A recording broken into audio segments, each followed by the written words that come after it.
the Storykeeper's Library proudly presents The Tale of Mr. Todd by Beatrix Potter, read by Chris Vee. For William Francis of Ulva. I have made many books about well-behaved people.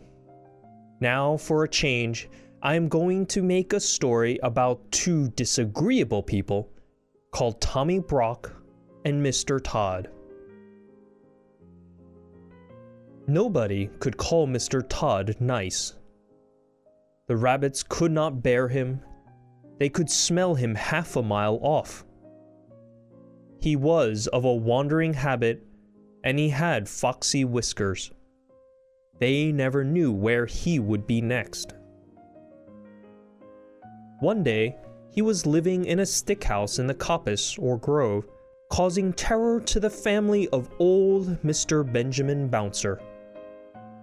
Next day, he moved into a pollard willow near the lake, frightening the wild ducks and the water rats. In winter and early spring, he might generally be found in an earth amongst the rocks at the top of Bull Banks, under Oatmeal Crag. He had half a dozen houses, but he was seldom at home. The houses were not always empty when Mr. Todd moved out, because sometimes Tommy Brock moved in without asking leave. Tommy Brock was a short, bristly, fat, waddling person with a grin. He grinned all over his face. He was not nice in his habits. He ate wasp nests and frogs and worms, and he waddled about by moonlight, digging things up. His clothes were very dirty, and as he slept in the daytime, he always went to bed in his boots, and the bed which he went to bed in was generally Mr. Todd's. Now Tommy Brock did occasionally eat rabbit pie, but it was only very little young ones occasionally when other food was really scarce. He was friendly with old Mr. Bouncer. They agreed in disliking the wicked otters and Mr. Todd. They often talked over that painful subject. Old Mr. Bouncer was stricken in years. He sat in the spring sunshine outside the burrow, in a muffler, smoking a pipe of rabbit tobacco. He lived with his son Benjamin Bunny and his daughter-in-law Flopsy, who had a young family.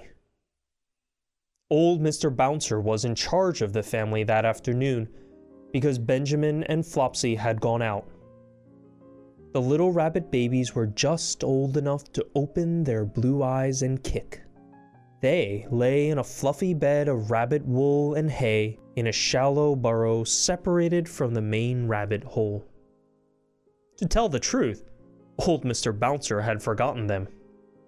He sat in the sun and conversed cordially with Tommy Brock, who was passing through the wood with a sack and a little spud which he used for digging, and some mole traps.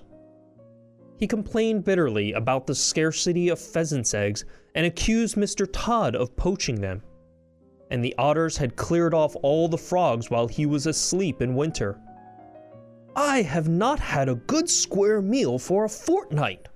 I'm living on pig nuts. I shall have to turn vegetarian and eat my own tail," said Tommy Brock. It was not much of a joke, but it tickled old Mr. Bouncer because Tommy Brock was so fat and stumpy and grinning.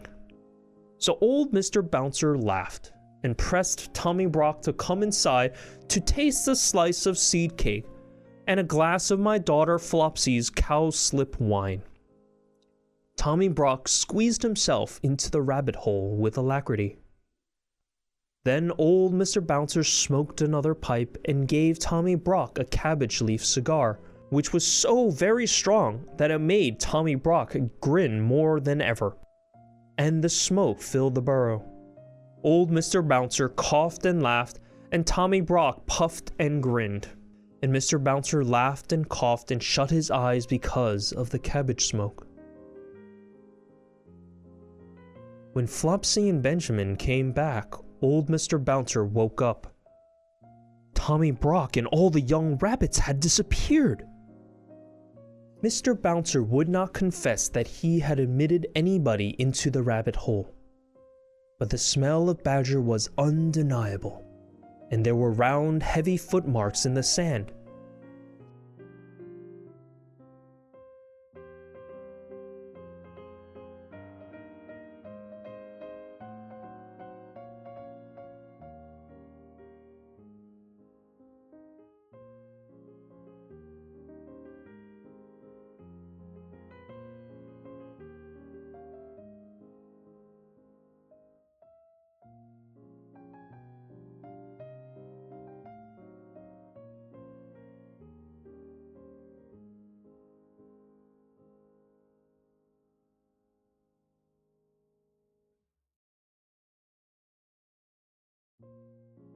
Thank you for watching the Story Keeper's Library. Please like, comment, and share this video. Don't forget to subscribe and turn on notifications to be the first to enjoy our latest content.